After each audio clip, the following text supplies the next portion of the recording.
Chapter 15. After this, Absalom bought a chariot and horses, and he hired 50 footmen to run ahead of him. He got up early every morning and went out to the gate of the city. When people brought a case to the king for judgment, Absalom would ask where they were from, and they would tell him their tribe. Then Absalom would say, "You've really got a strong case here. It's too bad the king doesn't have anyone to hear it. I wish I were the judge, then people could bring their problems to me, and I would give them justice." And when people tried to bow before him, Absalom wouldn't let them. Instead, he took them by the hand and embraced them. So in this way, Absalom stole the hearts of all the people of Israel.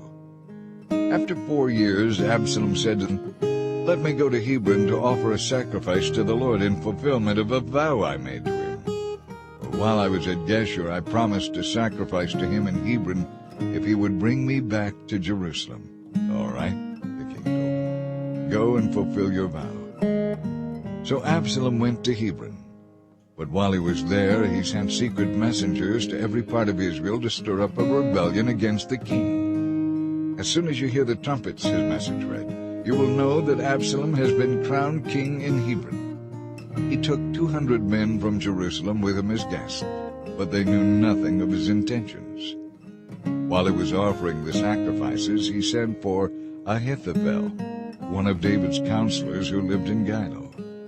Soon many others also joined Absalom, and the conspiracy gained momentum.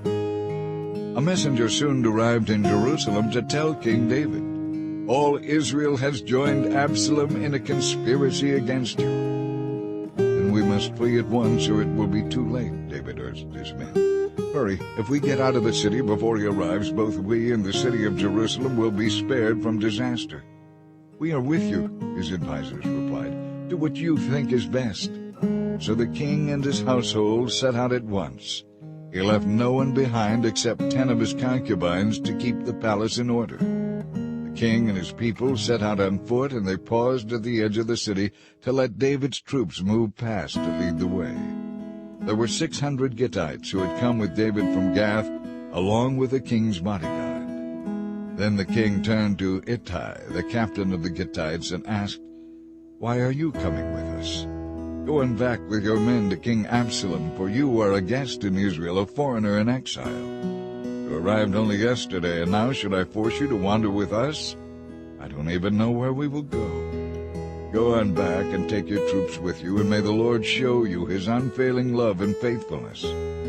But Ittai said to the king, "I vow by the Lord and by your own life that I will go wherever you go, no matter what happens, whether it means life or death." David replied, "All right, come with us."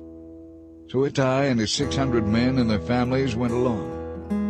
There was deep sadness throughout the land as the king and his followers passed by. They crossed the Kidron Valley and then went out toward the wilderness.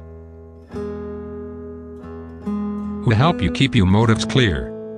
Had David not escaped from Jerusalem, the ensuing fight might have destroyed both him and the innocent inhabitants of the city.